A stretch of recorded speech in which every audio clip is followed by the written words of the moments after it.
Imagine a world stripped of its chromatic vibrancy. When observing a black and white scene, you might assume colors simply convert to shades of gray. But the reality involves a more profound perceptual shift.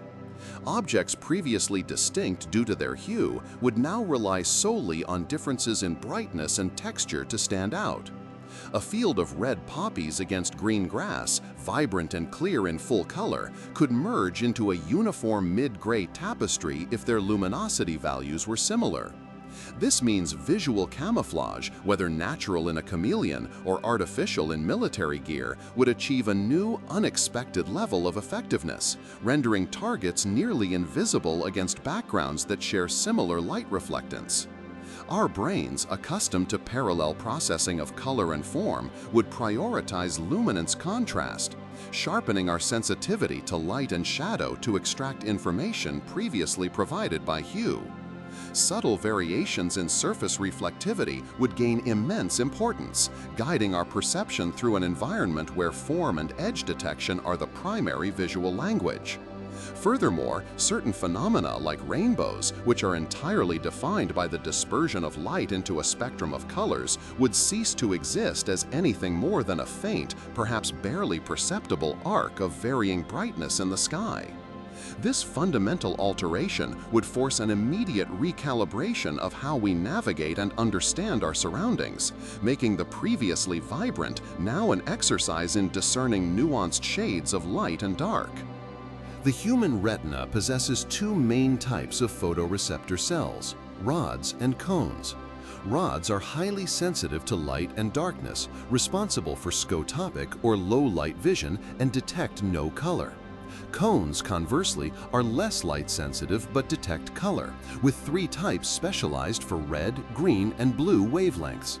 Monochromatic vision effectively renders our cones largely redundant for color discrimination, meaning the visual input would primarily be processed by the rods. This shift could significantly enhance our night vision, as rods are optimized for dim conditions, potentially allowing us to discern intricate details in moonlight or twilight previously lost in darkness. While our visual acuity might suffer in brightly lit environments without the fine detail provided by cones, the brain might compensate by increasing its reliance on other sensory inputs.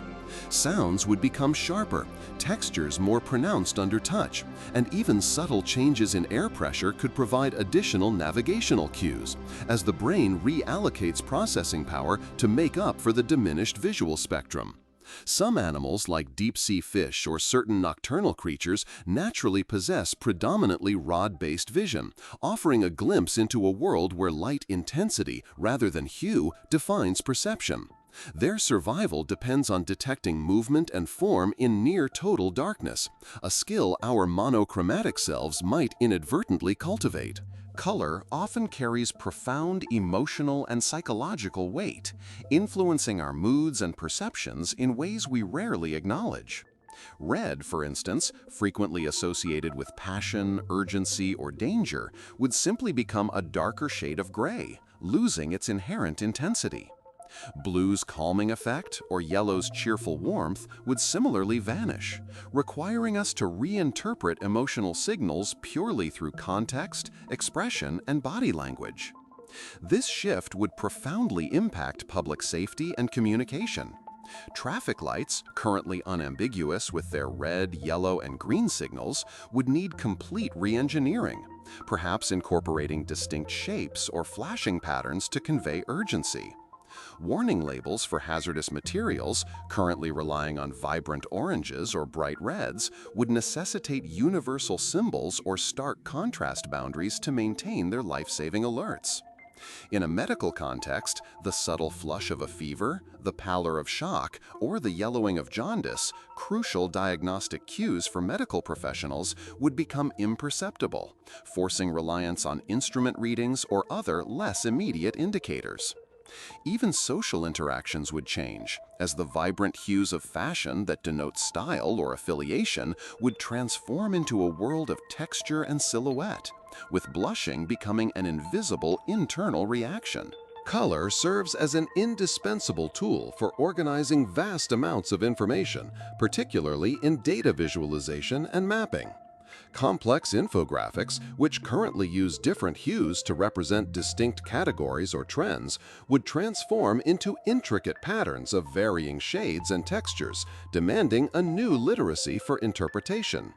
Cartography would face significant hurdles.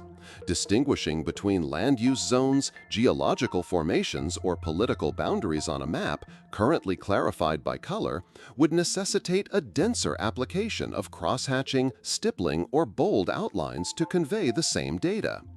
Digital interfaces and software design, heavily reliant on color cues for navigation, error messages, and interactive elements, would require a radical overhaul, prioritizing icon design and spatial arrangement to guide user interaction. Product identification and branding, where companies invest heavily in specific color palettes, would shift entirely towards unique logos, shapes, and material finishes to maintain recognition.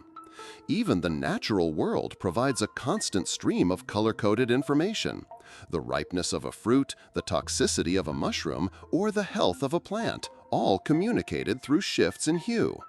Without these visual shorthand cues, discerning edible from poisonous or healthy from diseased would become a more laborious and potentially perilous task, relying on texture, smell, and deeper empirical knowledge. Artists and designers, confronted with a monochromatic world, would inevitably explore new frontiers of aesthetic expression. Painting, liberated from the spectrum, would delve deeper into chiaroscuro, form, and texture, much like the masters of early photography or charcoal sketches. Sculptors, whose medium already emphasizes three-dimensional form and light interaction, would find their work gaining a new primacy, as the play of light and shadow over contours becomes the ultimate visual delight. Architecture would shift its focus even further towards material integrity, natural light manipulation, and intricate surface patterns, where the rough texture of concrete or the smooth gleam of polished metal would define the visual experience. Interior design would embrace a heightened appreciation for tactile elements and diverse light sources, using differing levels of illumination to create spatial depth and mood, rather than relying on colored accents. Fashion would transform into an art of silhouette, drape, and material innovation. Designers would experiment with an expanded vocabulary of fabrics, silk against wool, matte finishes contrasting with reflective surfaces, to create visual interest through texture alone. Ultimately, living in black and white would not simply be an absence of color, but a forced evolution of our visual literacy, compelling us to perceive and appreciate the world through a new, perhaps more profound lens of light, shadow, and form.